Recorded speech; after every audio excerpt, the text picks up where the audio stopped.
Hello and welcome. Today we're going to talk on how to get rid of acne scars. Acne scars are a nightmare to almost all the women and a boon for all the makeup manufacturers. Don't worry, we'll provide you with some simple remedies that you can try at home. Take some lemon juice, apply this on the scar and leave it for about 15 minutes and then wash off with cold water.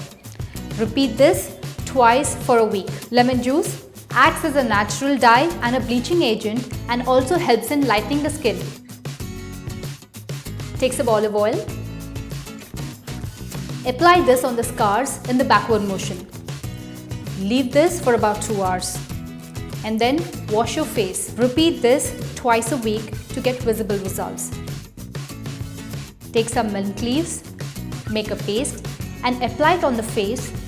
Leave it for half an hour and then wash off with cold water. Slowly, the scars will start reducing if applied regularly. These leaves act as a great remedy to pimples and pimple scars that are left behind. Thanks for watching this video. I hope these remedies help you.